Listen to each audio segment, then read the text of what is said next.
Halo sahabat investor, jumpa lagi dengan saya Prasetyo Hadi dari PT Pelatihan Profit Internasional. Ya, apa kabar sahabat investor semuanya? Semoga selalu diberikan kesehatan, kemudahan, kelancaran untuk kita semuanya. Dan tak lupa di bulan Februari ini saya mendoakan untuk sahabat investor semuanya supaya mendapatkan hadiah cuan di saham. Amin. Ya, pada kesempatan kali ini saya akan membahas yang sedang tren ya, yang sedang tren di minggu-minggu terakhir ini mengenai pom-pom ya sahabat investor semuanya. Karena apa? Pom-pom ini banyak sekali teman-teman kita yang masih belum mengetahui mengenai informasi dari istilah pom-pom. Nah, untuk teman-teman semuanya yang ingin mengetahui penjelasan apa itu pom-pom, seperti apa pom-pom dan mekanismenya seperti apa, sebelum memulai pembahasannya, nggak ada salahnya dong klik subscribe di bawah kiri kita nih ya, di pojok kiri nih, diklik subscribe untuk apa? Supaya teman-teman mendapatkan informasi video-video terbaru dari kita tentunya, baik dari bidang trading dan juga informasi sumber trading yang ada di PT Pelatihan Profit Internasional. Nah, dan tak lupa silahkan di-share video ini bila teman-teman nanti merasakan manfaat dari video yang kita buat. Dan yang ingin berkomentar, jangan lupa tulis di kolom komentar. Nah, perlu teman-teman tahu ya, istilah pom-pom ini pada dasarnya itu berasal dari kata pump yang artinya memompa ya. Sekali lagi, istilah pom-pom ini berasal dari kata pump yang artinya memompa ya. Teman-teman bisa tahu ya, yang namanya memompa itu akan menjadi besar gitu kan. Entah mompa ban, mompa balon gitu kan. Nah, saat kita memompa itu akan menghasilkan suatu hal yang besar. Sama halnya seperti ini, pom-pom saham itu bertujuan untuk menggerakkan harga saham secara tujuannya. Namun yang kita perlu garis bawahi dalam pembahasan kali ini bukan masalah pom-pomnya, tapi ketika di teman-teman mendapatkan informasi dari saham yang dipam, apakah saham itu dia benaran memiliki atau malah dia akan melakukan penjualan gitu kan. Nah, itu yang perlu digarisbawahi. Namun sebelum ke pembahasan yang lebih lanjut lagi, saya akan menjelaskan dulu mengenai istilah dari pam-pam ini ya. Nah, biasanya sih pam-pam ini digerakkan oleh istilah tuh buzzer gitu kan, atau influencer gitu. Nah, biasanya yang memiliki media sosial dengan pengikutnya atau followernya banyak teman-teman semuanya. Nah, bahkan beberapa bulan yang lalu ya sempat teman-teman sendiri juga pasti mendengar ya berita mengenai artis yang uh, menyebutkan kode saham gitu kan, yang di media sosialnya gitu kan. Saya tidak perlu menyebutkan itu siapa gitu kan, teman-teman juga tahu. Salah satu public figure juga ada gitu kan.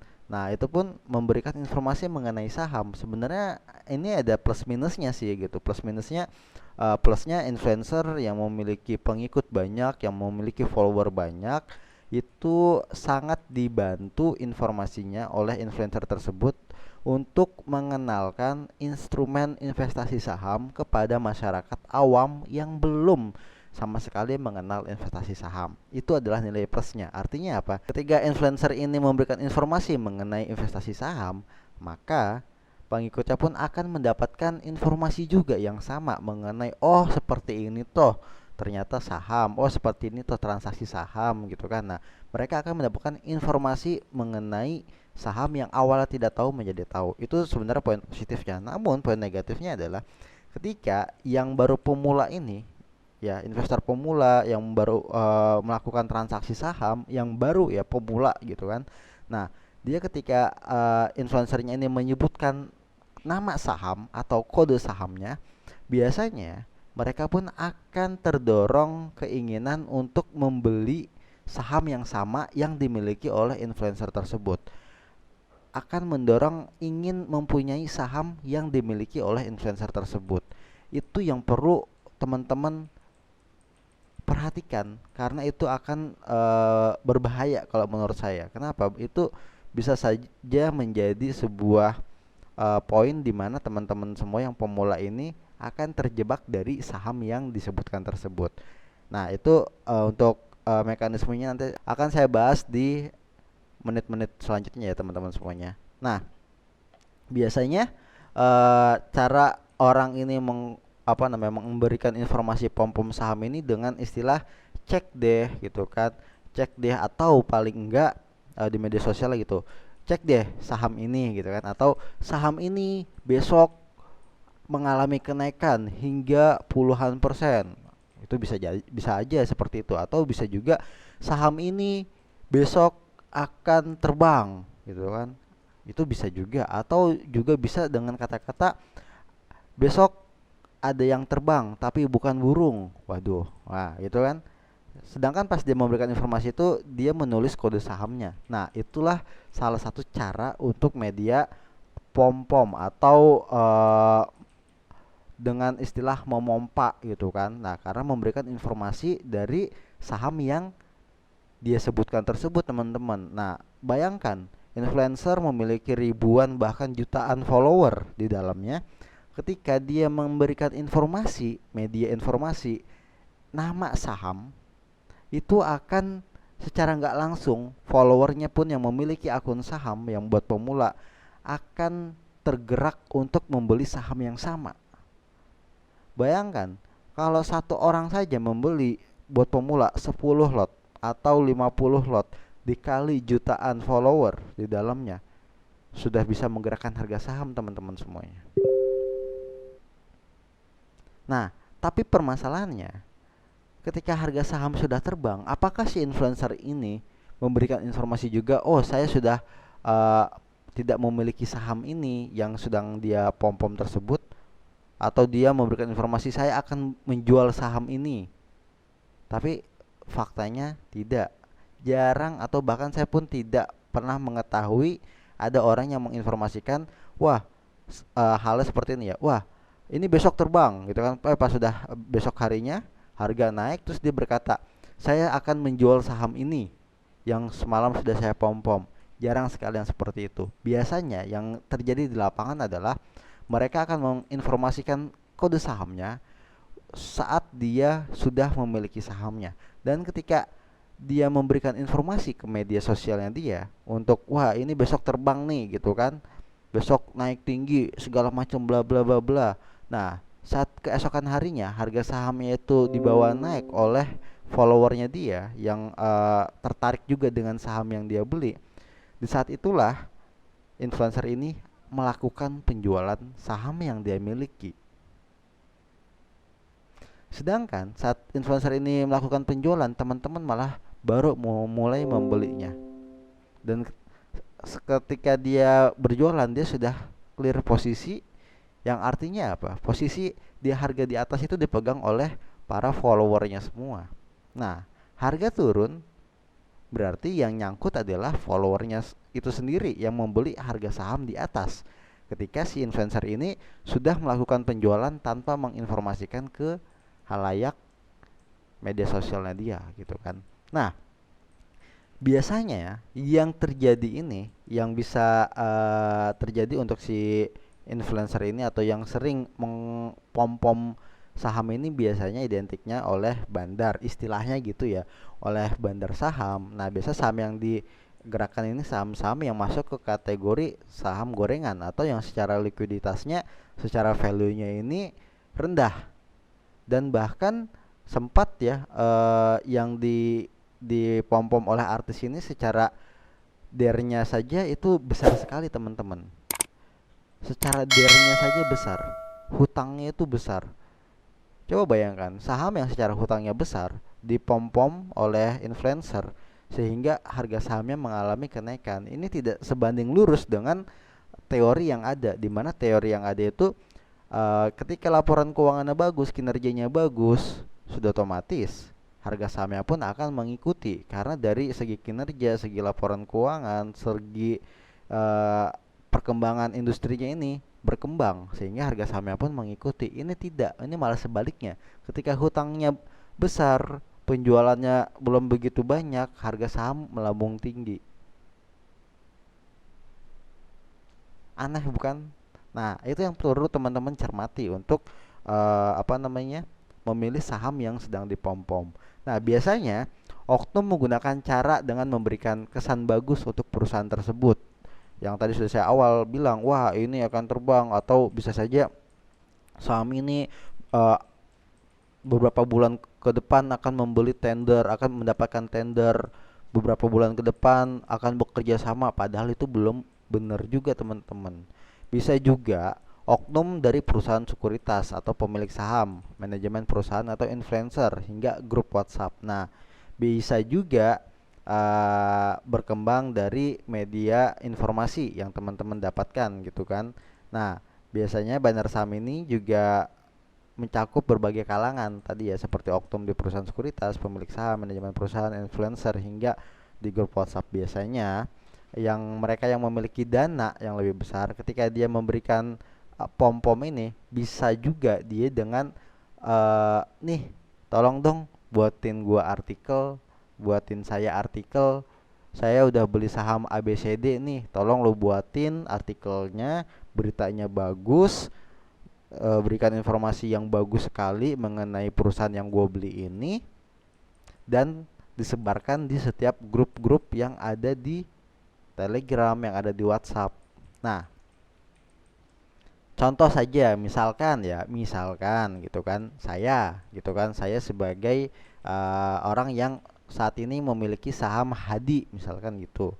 Saya memiliki saham Hadi, saya bertemu dengan orang yang bisa menggerakkan harga saham ataupun orang yang memiliki pengikut lebih banyak gitu kan. Entah dari dia memberikan artikel, entah dia memberikan video ataupun informasi di media sosialnya dia, nih tolong dibuatin dong gitu kan, gue megang saham Hadi, tolong diinformasikan dalam 3 hari atau 2 hari ke depan saham Hadi ini di-share di berbagai media sosial gitu kan. Terserah mau dibikin beritanya baik laporan keuangannya bagus kah, atau kinerjanya bagus kah, atau secara penjualannya bagus kah, atau bisa juga ada target penjualan dalam beberapa waktu ke depan gitu kan. Nah, tolong dibuatkan gitu kan. Nah, saya sudah punya saham dulunya, saya sudah memiliki saham terlebih dahulu gitu kan, ketika saham Hadi ini misalkan di harga Rp200 gitu. Nah, dibuatkanlah informasi ini, wah besok gini gini gini gini gini gini ya kan. Dibuatkanlah oleh para influencer ini untuk diinformasikan saham Hadi ini akan bagus ke depannya. Akhirnya follower mereka semua, buzzer ataupun influencer ini, followernya akan mengikuti, atau setidaknya kalau dia biasanya sih gitu ya, biasanya tuh influencer ini akan menjadi sebuah panutan oleh para followernya dia. Jadi ketika si influencer ini memberikan kata oh saham Hadi besok akan terbang, wah sudah pasti followernya pun akan mengecek, wah dia aja punya nih saham Hadi, masa saya nggak punya, akhirnya pada ikut beli sampai harga Hadi, misalkan sama Hadi ini di angka Rp500. Nah, ketika sudah sampai Rp500, saya menjualnya, sedangkan si influencer ini bilang wah ini akan target sampai Rp1.000, padahal itu jauh dari ekspektasi Rp1.000 gitu kan. Saat harga sudah 500, yang saya sudah miliki ini, yang tadi saya titipkan kepada influencer atau buzzer ini, saya sudah keluar dari pasar saham, dan yang membeli saham saya adalah follower mereka yang baru membeli saham atas nama Hadi di harga saya jualan. Nah, itulah yang perlu teman-teman perhatikan dan mesti berhati-hati. Karena apa? Karena kekuatan buzzer ini atau influencer ini dalam memberikan informasi pom-pom saham ini sangat amat sekali mudah kita dapat di media sosial. Nah, artinya kita perlunya mencermati, kita juga perlu berhati-hati dalam mendapatkan informasi. Jangan sampai ketika kita mendapatkan kode saham itu mereka melakukan penjualan. Nah, itu yang perlu kita hindari. Nah, Dan sumber informasinya pun teman-teman perlu dicek, di cross check, bahkan kalau perlu laporan keuangannya, kinerjanya seperti apa, itu perlu teman-teman gali lebih dalam. Nah, jadi biasanya pom-pom ini dilakukan oleh para influencer atau bisa juga oleh para pelaku pasar yang memiliki tadi ya oknum yang bisa mendapatkan akses kepada manajemen perusahaan, kepada sekuritas ataupun buzzer atau influencer untuk bisa tolong dong dibuatkan informasinya ini lebih detail. Intinya kita jangan sampai tergiur pom-pom saham karena influencer juga investor yang berharap keuntungan. Artinya dengan merekomendasikan saham tertentu bisa saja mereka berharap harga akan naik dan bisa mengambil keuntungan atau keluar dari saham yang telah direkomendasikannya. Bahkan fenomena influencer ini di pasar saham memang tidak diatur secara khusus, namun perlu diketahui dalam Undang-Undang Pasar Modal terdapat aturan yang melindungi investor termasuk mengenai larangan terkait aktivitas yang mengandung penipuan hingga manipulasi pasar ataupun perdagangan orang dalam insider trading. Nah, jadi teman-teman semuanya yang sudah menonton video ini semoga mendapatkan informasi dari pembahasan kita ini. Teman-teman mendapatkan informasi secara detail, teman-teman juga menambahkan wawasan untuk teman-teman sendiri, dan meski berhati-hati dalam mendapatkan dan mencari informasi dari saham yang dimiliki. Kita tidak apa-apa mendapatkan informasi mengenai investasi saham, tapi kita mesti berhati-hati ketika kita mendapatkan informasi kode nama saham atau emiten yang disebutkan oleh para pelaku influencer tersebut. Kita mesti mengecek kembali baik secara data, baik secara laporan keuangan. Kita perlu mengecek ya. Jadi jangan asal ikut-ikut karena influencernya beli kita pun ikutan beli. Jangan seperti itu ya teman-teman semuanya. Nah, namun buat teman-teman semuanya yang ingin mendapatkan informasi signal yang PT Pelatihan Profit Internasional berikan, signal saham ini yang kita berikan telah melalui riset dan analis dari tim PT Pelatihan Profit Internasional. Rekomendasi yang diberikan bukan sebagai saham yang dijadikan media pom-pom, baik secara media sosial kita ataupun melalui influencer. Kita tidak menerima pom-pom atau menggerakkan harga saham demi kepentingan pribadi. Jadi pure murni rekomendasi signal saham yang diberikan oleh PT Pelatihan Profit Internasional murni dari hasil riset dan juga analis dari tim kami dari secara data yang kita miliki. Nah, jadi teman-teman semuanya perlu perhatikan, dan ini sangat penting sekali teman-teman perlu perhatikan poin ini ya. Jadi itu saja buat teman-teman semuanya yang ingin mendapatkan informasi lebih detailnya, silahkan hubungi tim trader support kami yang ada di kolom deskripsi. Dan yang ingin mendapatkan informasi mengenai layanan signal saham PT Pelatihan Profit Internasional bisa klik link yang ada di deskripsi. Itu saja informasi yang bisa saya berikan. Semoga bermanfaat buat teman-teman semuanya. Tetap jaga kesehatan, ingat pesan ibu, menjaga jarak, mencuci tangan, dan menggunakan masker. Sampai jumpa di video-video selanjutnya, dan salam cuan.